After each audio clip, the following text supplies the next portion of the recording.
Coffee Q&A here on the onocoffee channel. I'm Jay, your host, and we're back again with another episode of the Coffee Q&A. I think I said that already. But today we are in the workshop, the woodshop here in the garage. Well, we've done a few episodes, and I thought that let's do something out here. It's a little bit hot and kind of nice weather, so let's do a little bit of this streaming here. Now, I've been working on some stuff here. As you can see, I've got a whole bunch of these little tiny cutouts that I'm working on. And what these are little forms that I'll be using. So let's say like this piece, this form, this mold pattern, I will use to make something like this, right? This is a back for a chair. Actually, it's for this chair. The back for this chair here. But I built the chair and I needed to make forms from them. Mom, good morning to you. So what I did is I'm taking these pieces and then basically put them on this little, what's called MDF wood, tracing it out, and then I'm going to cut it out and then create final shapes for everything. And there's different sizes of these backs, right? It should look like that. And now this is fully shaped and formed. Rusty, good morning to you, man. And oh, Virginia Beach, nice, man. Jolly Bee is very helpful down there. And so this is raw. This has not been shaped. I have cut this part out to give it the angle, but I have not finished the actual shaping. Like if you look really closely, you can see there's a little bit of a scalloping here. This one does not have it yet. And then the edges are rounded over or treated. These have not been. And so this is a way for me to, so I created these pieces and now I'm going to make molds out of them, or not molds, but patterns out of them, so that when I want to make more, I will have the shape already fully formed. And that's kind of the idea. So I've created the back piece, right? This is the back piece. And then I also have patterned on this. You can see that the shape is here, right? So the shape is basically that. And then eventually this will allow, so what this does, it'll allow me to make the parts a little bit easier at a later time. Now this is the original chair when I first designed it, right? I created this pattern and then shaped the backing out of it. But the backs change, right? So this backing height, this is the original height, yeah. Where this is the one the height that I think I really like. So they're very different. You can see we lose a few, almost like 4 inches right there. So this will, and then by changing the height of this, it also changes the curvature here. So some of the geometry changes, and that's kind of what I was working on yesterday, and I was cutting the parts out on the bandsaw, and then the bandsaw, this one here, the bandsaw blade broke. So I had to stop, and now I have to go get another blade for it. And then conversely, the legs are also like that. So this is the design for the original leg. This is the leg that I've come up with since that time, a lot more contoured, a lot more, in many respects, elegant. There's also an angle to it rather than being vertical. So I had to create a new mold, or a new pattern for that. So that's on here. I'll have to cut that out as well. And that's kind of what I was working on in here. Let me put these away. Now, what I was going to show you is that I've got this, I want to make another one of these chairs, right? So the pieces that you see here that I was just showing you are from chair number 4 of that series. Now I'm working on I want to work on chair number 5, and part of that is going to be, I picked up some wood last week while we were in Pennsylvania. So remember last week we were up in Pennsylvania, we got some donuts and some coffee, and I was going to this event at this big hardware store called Paul B. So after that, I went to one of the lumber yards there, the mills called Groff and Groff, which has a wonderful selection of woods, an amazing selection of woods. That is, my local sawyer's a great guy, but he doesn't have He doesn't have the depth or the breadth of some of the woods we need. And mainly, like let's say with cherry, I really wanted some thick cherry. My guy doesn't have any right now, so I just had to go to this place. And that's a little bit more, but it's not terribly more. So let's see. Oh, we had some comments. Sorry, we're taking a little bit long here. Good morning to you guys. Hello to you, Kioni. Good morning there, Power Plant. Maku, hello from Bergen, Norway, not Sweden. Oh, traveling, I see. Traveling. Very nice, very nice.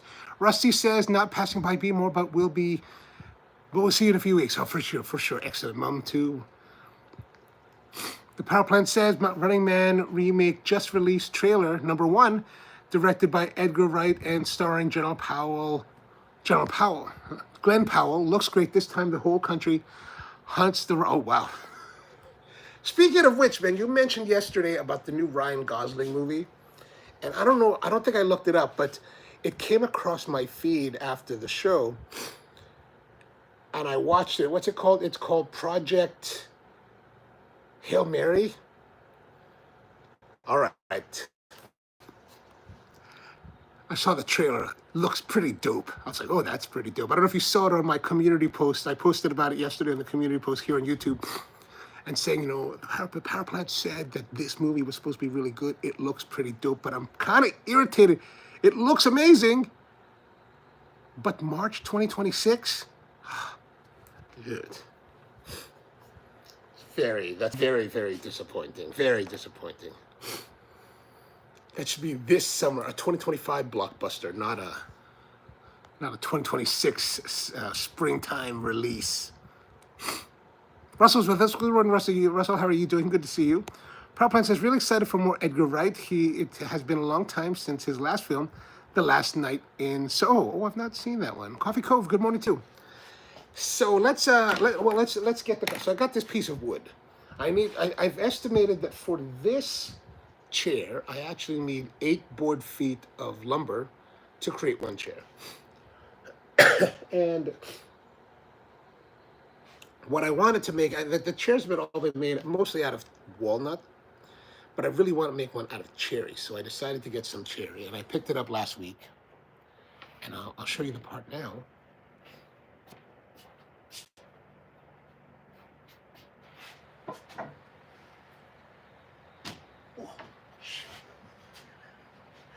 Board is actually like 8 feet long. It's as tall as my ceiling in the garage. And I have to be a little bit careful in maneuvering it. Because really, if I stood it straight up, like I can't do that. It's rubbing. I have to do it just, yeah, it's just a little bit too.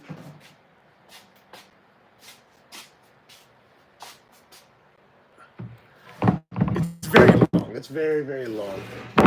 But what we're doing that right now is we're taking the wood because I want to see the grain, right? You can see the grain here. And try to figure out where do I want the parts to come out of this board, right? That's kind of the whole idea, is that we're going to make all the parts out of it. So what we're doing is we're going to be making this part, like so there's a leg. We need a leg. We need a back. We need the actual leg, back leg.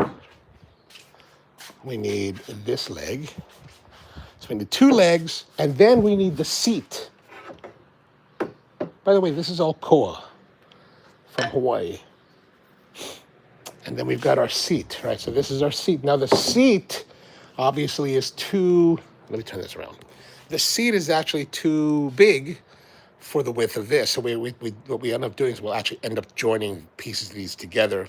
This particular seat here, you can see, is actually, I think there's one seam here, 2 seams. So it's actually 3 pieces, or 4 pieces. There's a seam here. So 1, 2, 3, 4 pieces joined together to make the width of the seat. I did this one across the width of the seat rather than back and front. I don't know if that's better or worse. I just thought that I would try it that way just because it was different. This one, as you can see, the grain runs this way. And this is actually, I think this is 1, 2, 3 pieces, or maybe 4 pieces. This one was a little bit more of a crazy build, but we're not going to worry too much about that. But as you can see here, so we got to figure out the pieces, where do they go? Where are we going to get them out of? Like, look at that. Actually, see this grain here? Look at this. This is that's actually very interesting now that we're looking at it, right? Now, this seat is 19.5 inches wide. I wonder, like, would that...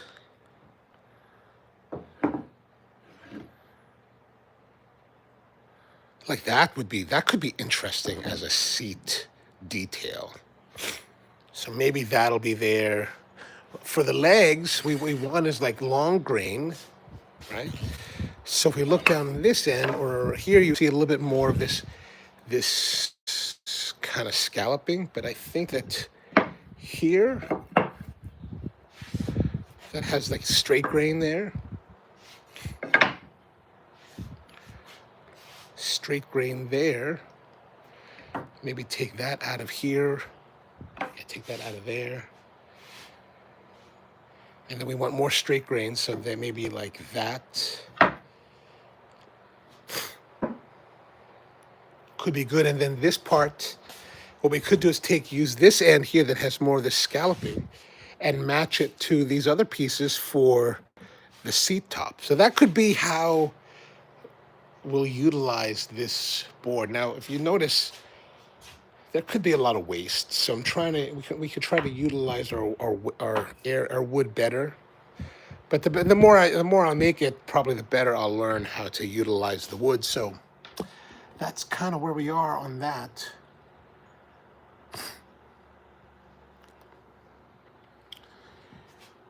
Power Plant says the directing team behind Project Hail Mary. Oh my gosh, I really need to get my glasses on. Okay, are the same guys behind who did 21 Jump Street and Spider-Man animated films. I really thought it was a really fun, enjoyable, and interesting trailer that makes me want to watch it. So I really liked it. Kat says, not traveling. You keep saying I'm in Sweden, but I'm sorry. Gosh, do I say Sweden a lot? My apologies. My apologies. I don't mean to be so ignorant to the world. Power Plant says, my parents were just in Bergen on a Nordic holiday. They said it was beautiful and it rained I don't know why I would say Sweden. I'm almost positive that I've always known that you're in Norway. Maybe Sweden comes off, maybe just too much IKEA. And it's beautiful and rainy. Oh, nice. All right. So let's. So that's kind of what I'm working on for this wood. And what I'm going to do is once I figure out exactly, and I have to look at the other side of the board too, because the other side of the board might have different patterns, right? It might have different grain pattern. I did choose this from the stack at the lumber yard at the sawmill because I did like. Oh, wow. Okay, maybe we will change that. Okay, look at this one. So I rolled it over. Wow, the grain here, look at that. That is just awesome. Look at that. Whoa. Especially this part here. So let's turn this over. If I turn that over, right, so. Okay, that's nice. Right, that's nice. But I think this is wow. That's pretty dope. And I wonder maybe it's better to include cut it there. Something like that.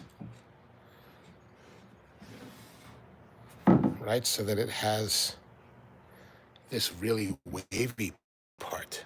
I really, one of my friends is he's always dude, you know, he's he doesn't like the work that I do. He's always because he wants very clean wood. He wants very straight grain. Everything is like pre-manufactured almost. And I'm I hate that. I mean, I don't hate that. I can appreciate that, but it's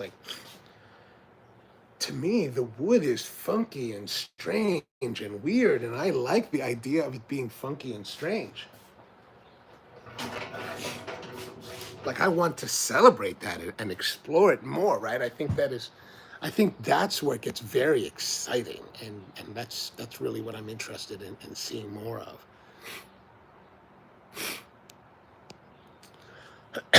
Craig says there's no such thing as too much IQ. Awesome, awesome. I love it. And I need to. Prabhupada says the Trail for Hail Mary has the same tone as The Martian, which was based on a book by the same author. The Martian happens to be the last really great commercial success of Ridley Scott. Oh, I didn't realize that Martian was directed by Ridley. I knew his brother Tony. I worked with Tony on a movie called Enemy of the State with Gene and Will.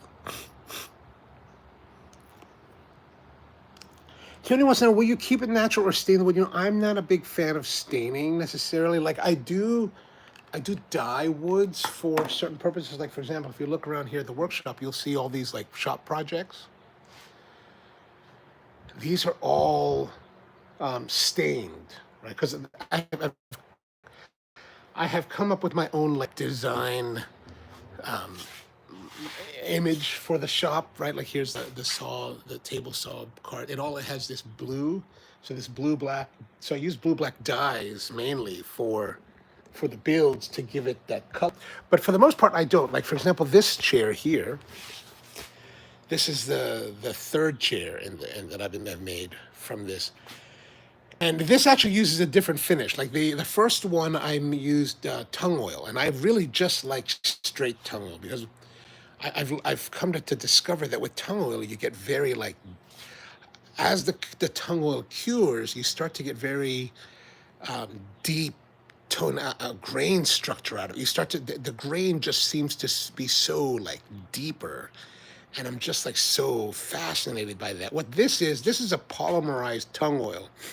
I found this while I was at Fine Woodworking New England. There's a company called Sutherland Wells that makes polymerized tung oil finishes, and this is one of their botanical finishes. And they were like, yeah, it's a faster way to do it. See, the thing with tung oil is that you put tung oil on wood, and you wipe it on really liberally, and then you wipe it off after 15 minutes to get any excess off, and then you let it cure. And the curing takes like 7 to 10 maybe days or longer, and then you can put the secondary coat on it. This one will cure overnight, and so if you wanted to get a tung oil look without the tung oil length, you can use the products like this. There's also another product very similar to that is something called Osmo Poly X, which I've used on a couple things. What did I use Osmo on? I used it on one of the builds that the restoration of the knock box that I have on the bar. I used that worked well. And as I've been doing these shop projects, right, I have been using different finishes, tung oils or tried and true or any kind of finish that I could find. I think on this one I used a really hard polyacrylic kind of finish. Because I just wanted to try different. Oh, here, like this one too. I put that on here.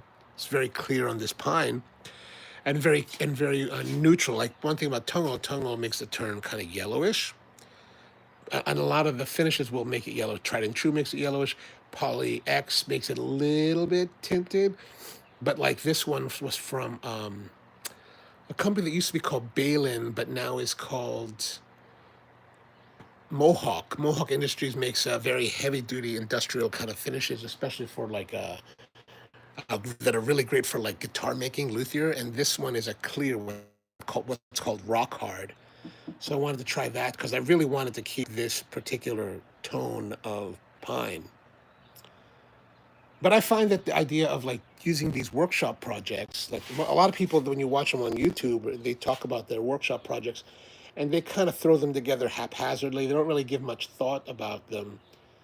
And I think that's a shame because I used all of these to refine my techniques, to try new techniques, to learn more about techniques and to hone them so that when I came to building the real pieces, hopefully and not to say that I'm like technically proficient at building these things yet, but certainly by doing these shop projects and trying different techniques in assembly and joinery and things like that, it does help further your skills so that by the time you build your projects, you've had a little bit more. Basically, you just have, you're less prone to making as disastrous of mistakes as you would have been otherwise. And that's, to me, that's really the whole thing, is that we don't want to be so disastrous. We want to be just a little bit disastrous so that we can still recover.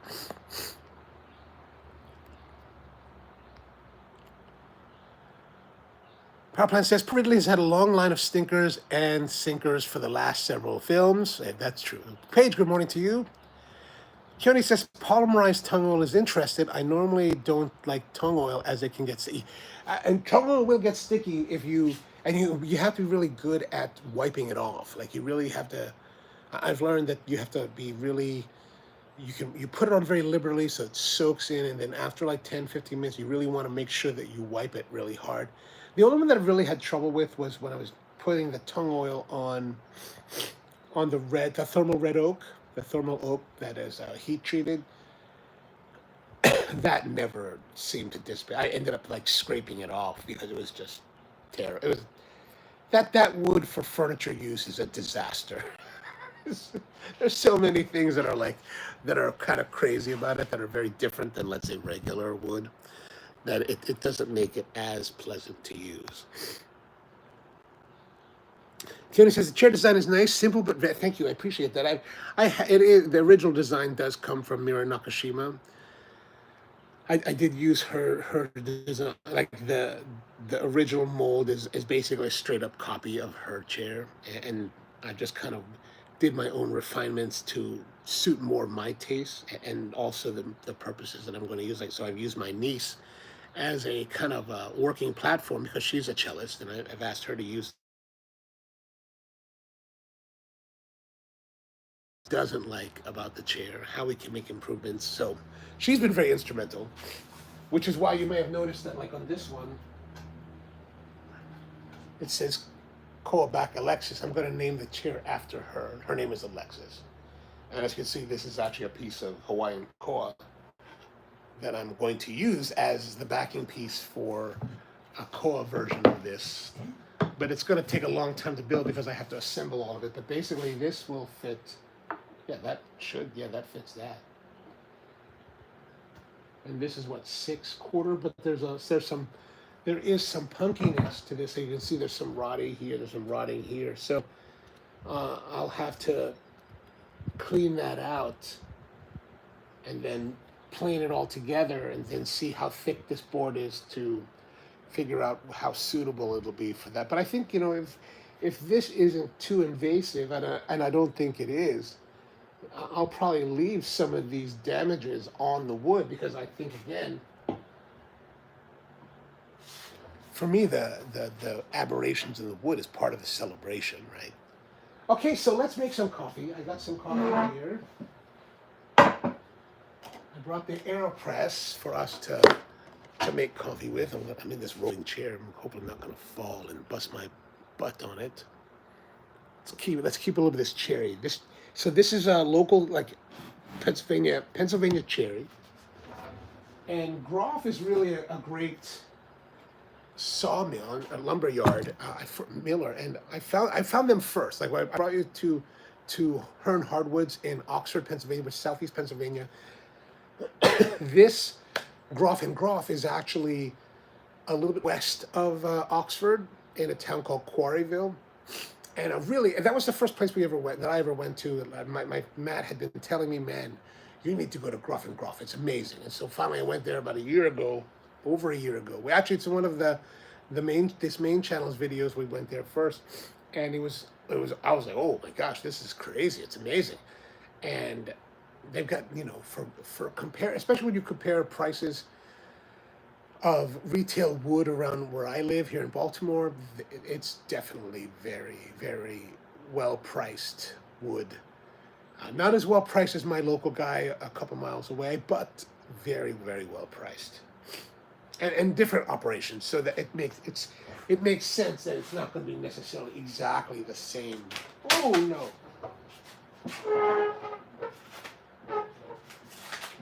I also found this Num's Banana Lumpia bars, chocolate bars. What's it called? Chocolate bark. So we're gonna try this as a little bit. I'm curious about it. I think they're kind of playing on the whole Dubai chocolate thing by adding bits and stuff to the chocolate, which you might think that maybe that's a little bit I don't know copying, but that's all right. We're not going to worry too much about that. And the coffee we're going to use today is the House Nation. This is a little bit older roast, so it should be perfectly in good shape for drinking. Ken says, for me, being from a small country with like 2 celebrities in total, it's so fascinating that you know all these famous movies. Well, one of the things about it is that I'm not the normal. Like, it's not like because we live in America, like everybody knows celebrities.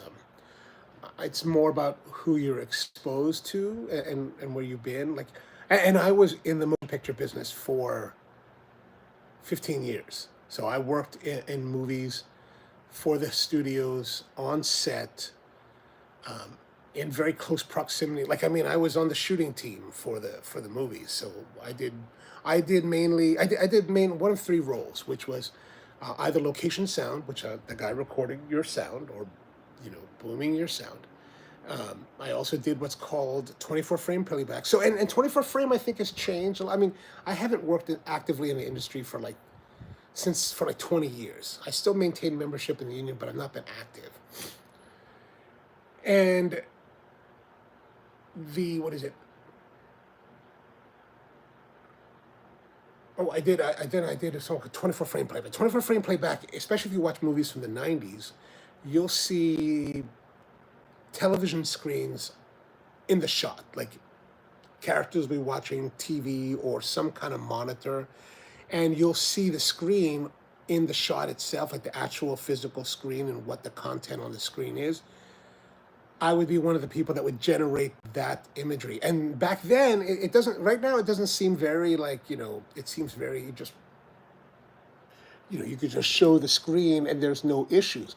But back then, when you're shooting film, and when we were, in those times, we're shooting physical film, 35 millimeter film, running at 24 frames per second, right? Now, television, typical NTSC. So NTSC television ran at 29.97 frames, fields per second, right? So what that meant is that on the old school CRTs, how that image was created on a CRT was that it would be this cathode ray raster that would actually draw the image across the screen. And there's 480 lines in a typical old NTSC television. And it would draw the 480 lines once, 24 times per second, right? So, right? It would do that. It would do one full field 29.97 times per second, which is a very fast rate of speed. However, motion picture film is being exposed, and what I mean by that is you've got the film running in the camera, right? The film. So if you think about television, you think about still cameras. You've got the roll of film in there that goes across this way. You've got the frame. Film cameras are actually running vertically, and the frame is the typical frame of a movie camera is actually half the size of a 35 millimeter still camera because of the orientation of the film in the whole camera. But that would give 24 exposures per second. So you've got these 2 different frame rates, what we'll call frame rates, right? They're technically called fields in television broadcast, but we'll just use frames. Frames, and so there's 24 and everyone says 30, but it's really 29.97. And that 0.03 frame difference does play a critical role in this job. It's called 24 frame playback. So, but what we would have to do is you would have to take televisions, have them modified to project at 24 frames, and then you would have to get converters, digital electronic converters that would take your video source, conform it from 2997 to 24, and project, and then show, for lack of a better term, project it onto your television at 24 frames when it natively wants to be 2997, right? And what that meant is that you had to then connect the cameras, the actual movie cameras, to all of this. So everything is rigged, right? So there's the digital playback, or there's the video playback, which was tape back then. There's video playback, video conversion through this electronics. They're connected together. They're connected to the television, so the converter is connected to the television to, and then it's connected to the camera. What these all do, what it all does at the end of the day is that as the film iris opens and exposes the frame, this electronics tells the television to draw, the television raster to draw the field on the screen. So that as this opens, it draws, and then it closes, and this goes away, and then when it opens again, it draws the next one. So there's no flickering. You've seen flickering happen, and so that's one of the roles that I played in production, was that. And then finally the other one was film video assist, which is a video assist was basically, if you ever watched behind the scenes videos where you see the director, the producer, script supervisor, actors, and they're watching the playback of the scene, that's basically video assist. So those are the three different positions that I mainly had in motion picture production for most of my career there. So it was very interesting. But because you're so close proximity to everyone, like, I mean, I work with the directors and main cast daily, so you get to know everyone gets to know each other pretty well, especially over like months of being together. Let's see, what else do we have here? Commentary. Michael, good morning to you. Keely says there seems there's a fair bit of dry. There's a fair bit of dry rot. Now this one is this one I dug out of there, but I think it'll be all right to dig it out. But we'll find out. But this came out of their cutoffs bin, so you get the cutoffs for like $4 a pound. Like this. Okay, so for example, let's say this. Let's say. Let me grab a tape measure. So this piece of koa is 1.5 inches thick, just under 1.5 inches thick.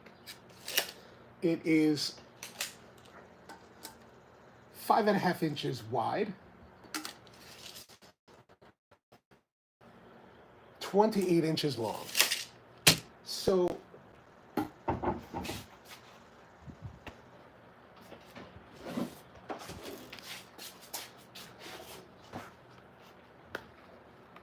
let's calculate that. 1.5 times 5.5 times 28. 231, divide that by 144, is 1.6 board feet for that piece of koa. At the cheapest price at Hearn, if I was to buy that straight up, now let's pretend the part of the reason why it's in the bin was because of that punkiness that you mentioned, but the bottom price for koa at Hearn is $45 a board foot. So I'll multiply that by 45. $72. That board would cost me $72. That piece of wood would cost $72 if I bought it straight up. Now, this thing, I don't really have a scale in here, strangely enough. But let's say this is 2 pounds. So let's say this is 4 pounds. Right? I could see this being 5 pounds even. I don't think it weighed that much. But let's say it's 5 pounds. That'd be $20. So it's a hell of a deal. So, you know, if it's punky, we'll work along it. I also got this piece of koa, And I figured this would be wide enough for the legs and a good thickness for the legs. So again, this is probably would cost the same amount, another $70. So just the legs were already at like, you know, $150. But it only cost me like, you know, very cheap. And then the other pieces, like this is the table that I'm working on over here. Let me show you this. So this is the table, the core table that I'm working on. And what I've been doing is I've been buying these cutoffs, and my plan is to assemble these cutoffs, join them together to create the base for this slab. That's kind of my idea. So it's a slow process. So for the seat top for that seat, I'll do the same thing, and just over the course of months of going there, slowly assemble the components for the seat. I just need to make sure that the seat, the length is like 19 and a half, and then I'll need enough to make, you know, so if I get a 20/20, then that'll give me enough space to do stuff. Oh, my Culligan man is here. Oh, look at my shirt. I'm sweating mud. All right, let's make some coffee here. We're gonna make some coffee. Craig says, we know famous coffee. I'm not that famous. I'm only on YouTube, that's all. Willy Wonka taught us all how TV works. It's true. Kiona says, it seems similar to the refresh rates with fluorescent lights. Oh, I don't know much about fluorescent lights, but I think there's a lot of analog to that. Power Plant says, analog was so rudimentary, almost. You could also make a nice end grain cut. That's true. We could. All right, let's make some coffee. We'll make the cutting boards later. So we got our AeroPress. We got this. We got our coffee. Everybody loves a solid coat. That's true. I've only made a couple. I think I've made 3 cutting boards,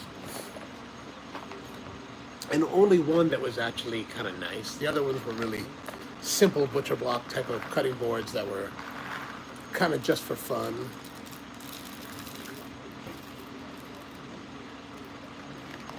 All right, put the coffee in here. Again, the House Nation. Oh, by the way, if you're interested in that coffee that I made for my sister-in-law, I do have a few bags left. So if you're interested, if you go back to that first video, the link, I did update the link on the roasting video, on Friday's video. And I did update all of the settings for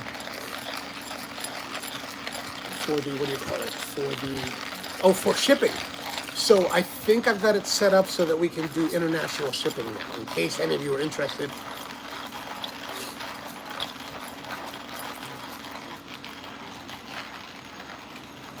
Ooh, I was down to my last bottle of water, so I'm glad he's here.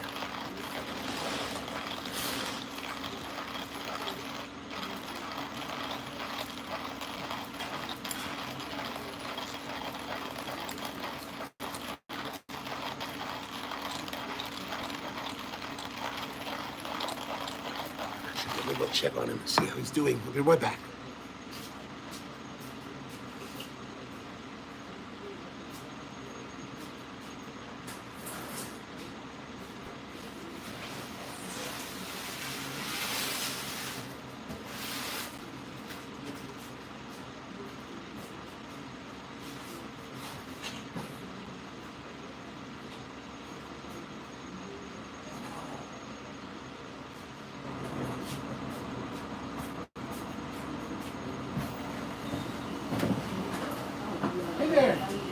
Drop them right there, please. Right there? Yeah, thank you. I said 14 of them, that's what you want? You asked for 14? Oh, no, I did not say anything. They said, okay, so you just want, Whatever we have. okay, not a I problem. think we have only 10. Okay, not a problem. We just kind of run out of. Yeah, that's not a problem. I'm glad you were here because if you wasn't. I know, right? That. Oh, you don't want to. I do have some space in those. I think I can fit 5. We need only 10. 10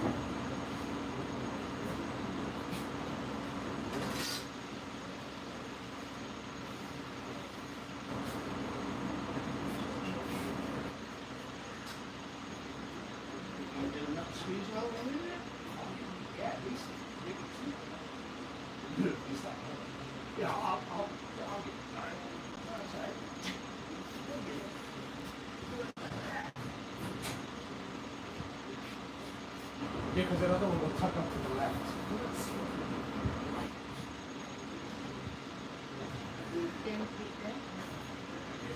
That's a tight squeeze, but.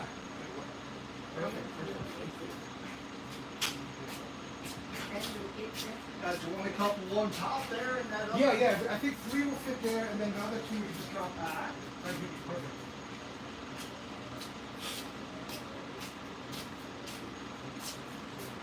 All right. My Culligan Waterman is loading up, which is very nice that he's here. That I'm here because it's when he drops stuff off and I'm not here, then he leaves it, which is fine. But it's just like I developed a place to put everything, so it makes it a little bit less cluttering here in the workshop. All right, we've got coffee fully ground. And as always, shake. So what are you doing here? I do woodworking, and I do live streaming about coffee, which is what I'm doing at the moment. Oh. So, yeah, would you like some coffee? I don't have a cup. Oh, yeah. I must have a cup somewhere. I'll find a No, cup. that's quite all right. But yeah, we're good. It's a little hot anyway. It is. I appreciate that. Oh, yeah, absolutely. Thank you. All right, so let's add the water.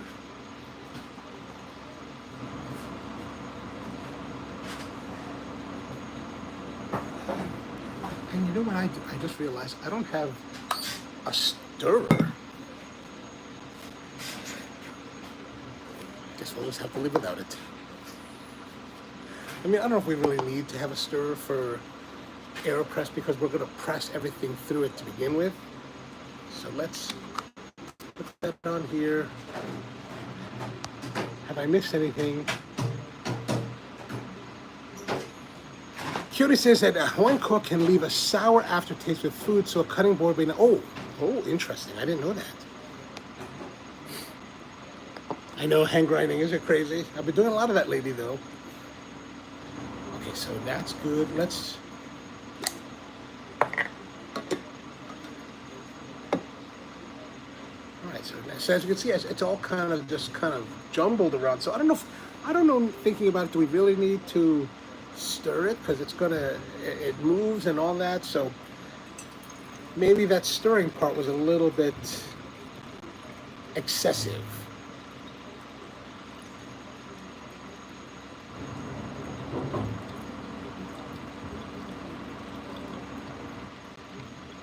All right, there we go. Now we can hear the air coming through. And then again, remember when you do this, you want to tilt so that this all drips off and doesn't drip onto your unsawn cherry. All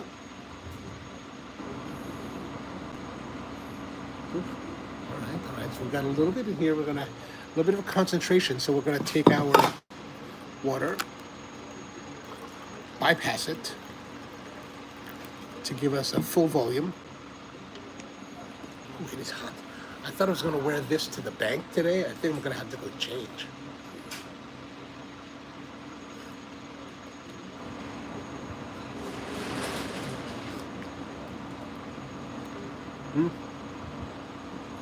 I like it. Nice notes of cacao, nuttiness.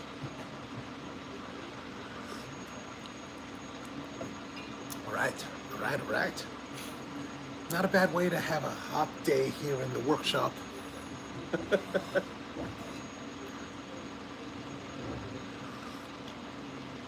All right, wanted to bring this little, I found this, something called Nom's Banana Lumpia, right? Craig says, given how much you love hand grinding, why not use a hand drill in your grinder? Screwdriver, oh.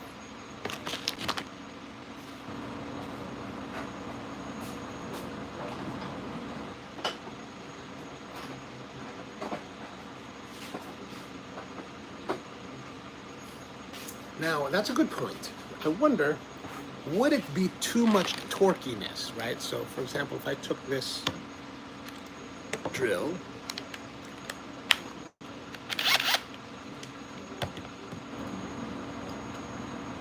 would it be too much? Like, I don't know. And then the stem is actually kind of short.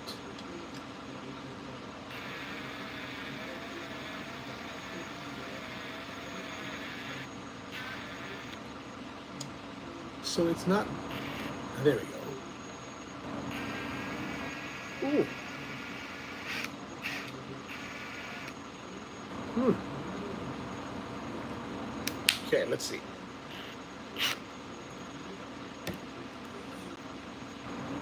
Let us try that. Let's try that. We're gonna try that.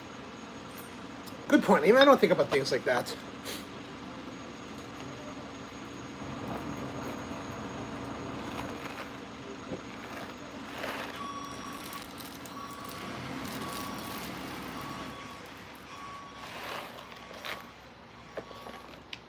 Nice guy. These culling guys are okay. So let's look here.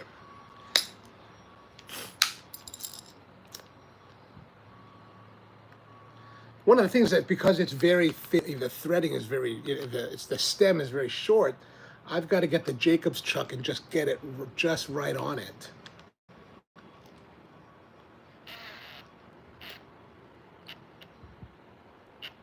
Okay.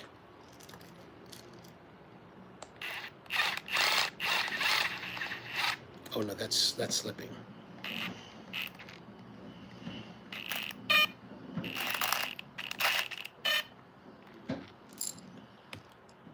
Really?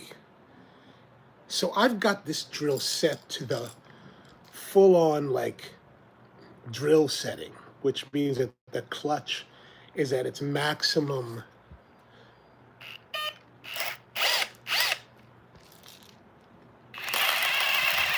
There we go. Whoa. Whoa. Okay, let's try this. Let's try this.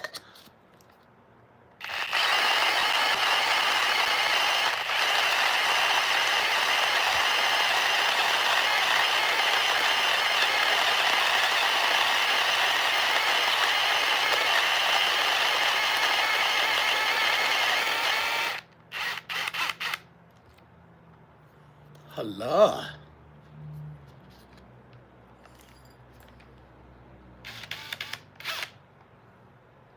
Okay, that's kind of dope.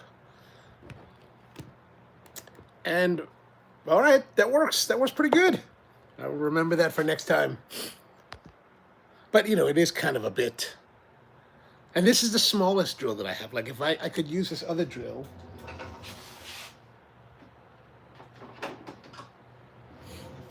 This is the skill.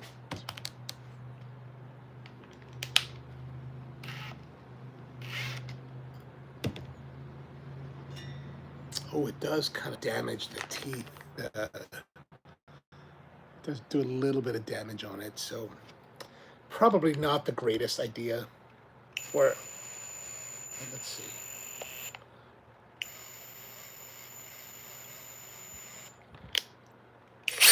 And the skill is certainly more budget friendly. By the way, these skill, like this is the skill drill. They have a skill impact driver. I'm actually quite impressed with how nicely these tools are. I mean, they're not as finesse oriented as, let's say, the Festool 12 volt. But man, there's good power. I've really been impressed with these. And also, by the way, if you have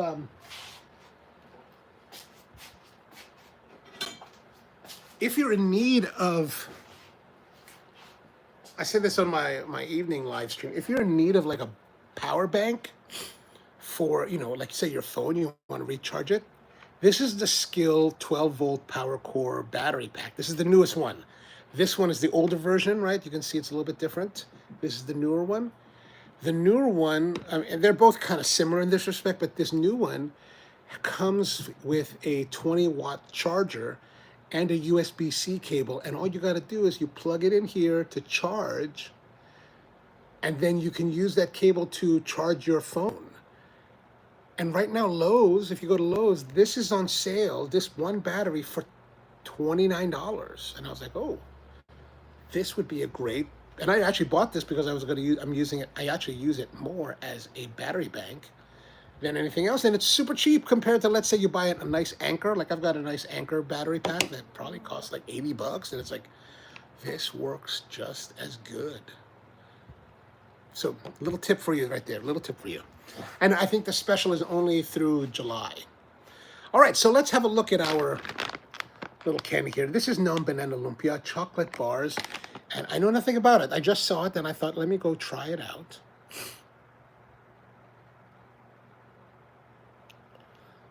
Michael says the power drill works great. I use it for light roast. Oh, Coffee Cove says screwdriver equals to, you know, I almost did grab the screwdriver for stirring, but I thought let's not stir it today. Craig says you can usually get a new hex socket to fit the top of the, oh, all right.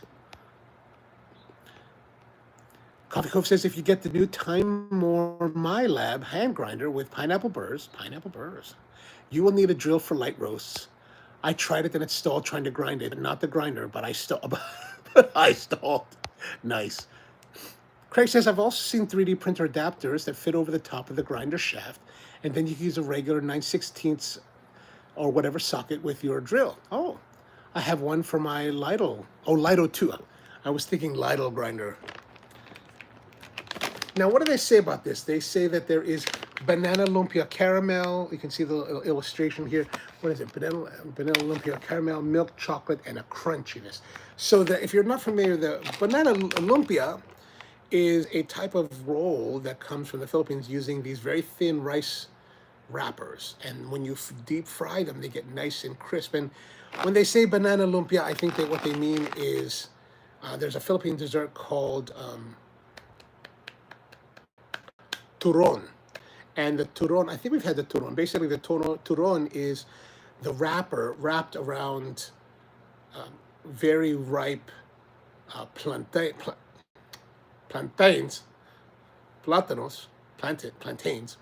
and the little bit of jackfruit and some sugar. And then it's super delicious. Like, I love it.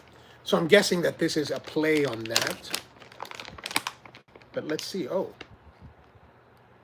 Wow, it's very milky. Look at the color. The color is very milk chocolate. It's very, look, a lot of texture.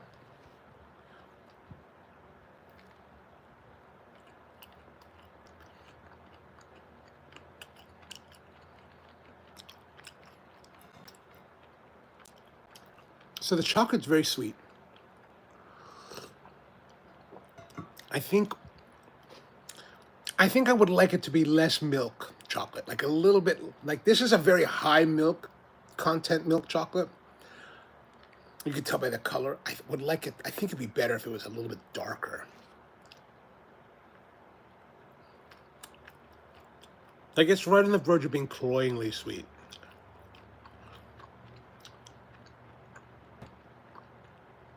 And that sweetness, I'm getting sensation of banana, but it's not terribly pronounced.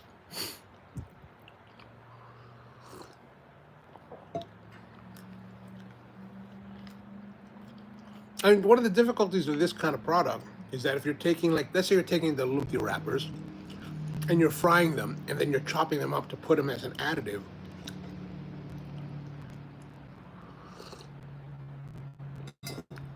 the milk chocolate hydrates them, so you don't get as hard a crunch.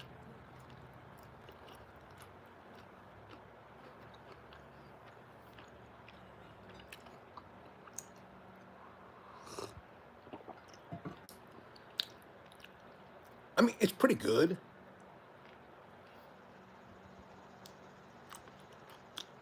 Oh, and there's different bits. Look at that. What is that bit there?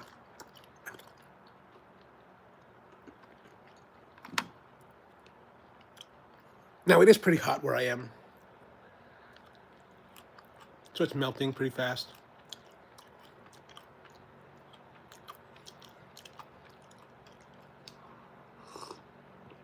I mean, it's pretty good. I'm not unhappy eating it. Keone says that Noms is a Hawaii company. Did you know? I don't know where. I don't know where it came from. It was just sitting on the table earlier. I was like, huh. Wait, who brought this? And you're right, it does say made in Hawaii.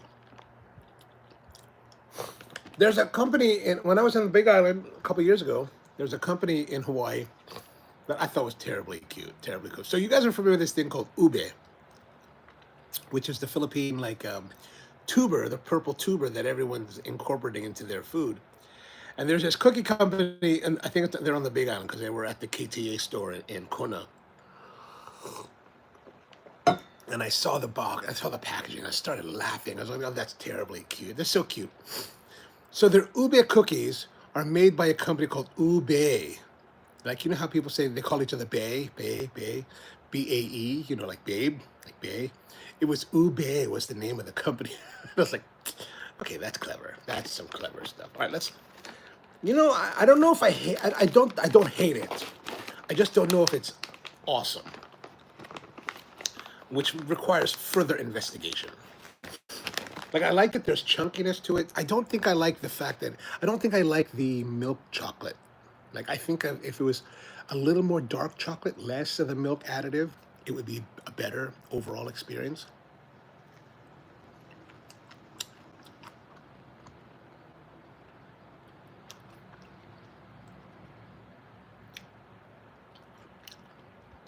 I think the banana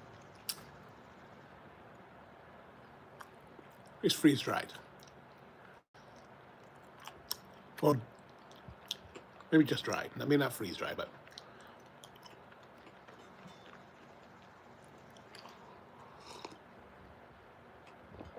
Like, if you brought this to me and you're like, hey, man, have a bag, I wouldn't be upset about it.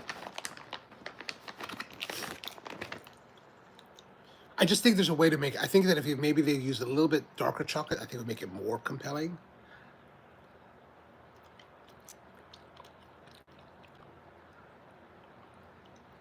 Because I don't know how much the milk chocolate really adds to it.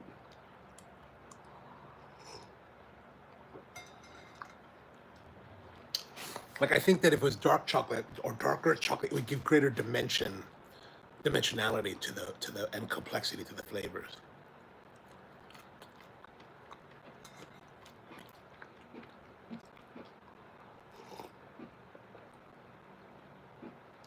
Now, with that all said, with enough coffee, I could still sit here and house this entire bag. And I wouldn't feel bad about it. I would probably be quite enthusiastic about housing the entire bag. And I don't know who brought it. I don't know why it's here. Somebody must have wanted to try it. Maybe they wanted me to try it. But it is hot outside. So I'm not sitting in the right environment truly for this product.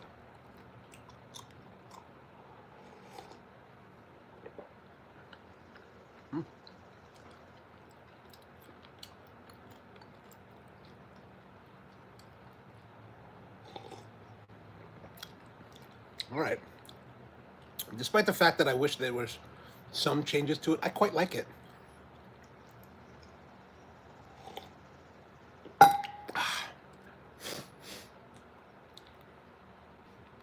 All right, so that's pretty much what I've been thinking about today. There's some cherry wood for chairs. We've been able to see now we can try like drills on our hand grinders. I never really thought, I mean, I've heard of people doing that, but I never really thought about it much. I mean, I guess I never thought too much about it because typically I eschew the hand grinding thing. In favor of electric grinder. Just give me electric grinder, I'll be happy. But you guys are saying that with lighter roasts, you're finding, I'm presuming that you're saying this, that you're saying that lighter roasts are, I guess they're denser, so they're harder for you to grind through. Is that correct? That makes sense. That does make sense.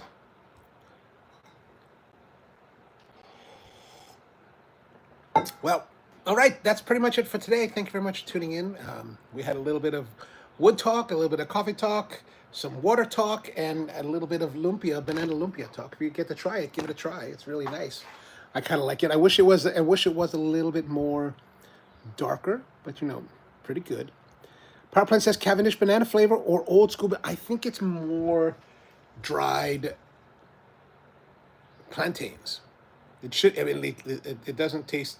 It doesn't taste like Cavendish. And the old school banana flavor, it's not artificial flavored, so it doesn't have that old school pre-Cavendish banana taste to it. All right. Yeah, old school banana equals Runts banana can. Yes, exactly. All right. Thank you, everybody. Have a wonderful day out there, and see you next time.